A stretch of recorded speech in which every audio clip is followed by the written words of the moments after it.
100% job గ్యారెంటీతో ISTTM business school admissions open. మరికొద్ది రోజుల్లో వినాయక చవితి పండుగ రానున్న నేపథ్యంలో వేడుకల్ని పర్యావరణ హితంగా చేసుకోవాలని జనసేన అధినేత AP deputy CM Pawan Kalyan ప్రజలకు పిలుపునిచ్చారు. వినాయక చవితి రోజున మట్టి వినాయకుడినే పూజించేలాగా ప్రజలకు అవగాహన కల్పించాలని అధికారులకు పవన్ ఆదేశించారు. పిఠాపురంలో మట్టి వినాయకుడి విగ్రహాలతోనే పూజలు జరిపేలాగా ఏర్పాట్లు చేయాలని సూచించారు.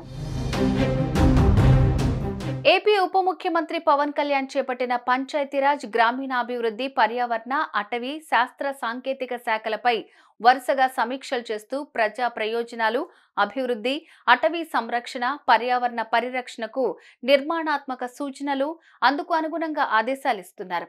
ఈ క్రమంలో స్వచ్ఛంద సంస్థలు, నిపుణులు, వివిధ వర్గాల ప్రజల నుంచి పలు సూచనలు, అభిప్రాయాలు శ్రీ పవన్ కళ్యాణ్ గారి కార్యాలయానికి అందుతున్నాయి.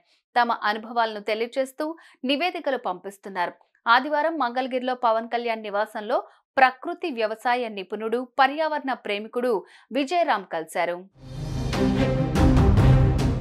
పర్యావరణానికి హాని చేయని విధంగా వస్తువుల వినియోగాన్ని పెంచేందుకు, ప్లాస్టిక్ వాడకాన్ని తగ్గించేందుకు అవసరమైన సూచనలు చేశారు విజయరామ్. ప్రకృతి వ్యవసాయం ద్వారా పండించిన గోవింద భోగ్, రత్నచోడి, ముప్పైల్లై, సాంబా తదితర బియ్యం రకాలను చూపించారు. ఈ సందర్భంగా పవన్ కళ్యాణ్ మాట్లాడుతూ పర్యావరణ హితమైన వస్తువుల వాడకాన్ని మన వేడుకలు, ఉత్సవాల్లో వాడితే మేలు కలుగుతుంది. వినాయక చవితి రాబోతోంది. ఈ వేడుకల్లో మట్టి గణపతి ప్రతిమలను పూజిస్తే పర్యావరణానికి ప్రయోజనం కలుగుతుంది. జల కాలుష్యాన్ని అరికట్టవచ్చు. మట్టి గణపతికి పూజలపై ప్రజలకు అవగాహన కల్పించాలి.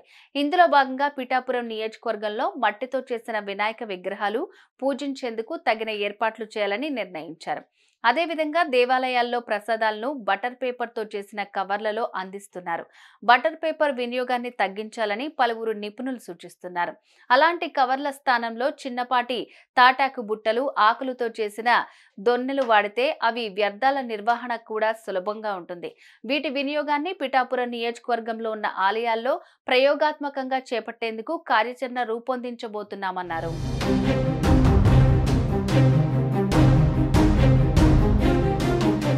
సుమన్ టీవీలో మీ పర్సనల్ అండ్ బిజినెస్ ప్రమోషన్స్ కోసం కింది నెంబర్కి కాంటాక్ట్ చేయండి.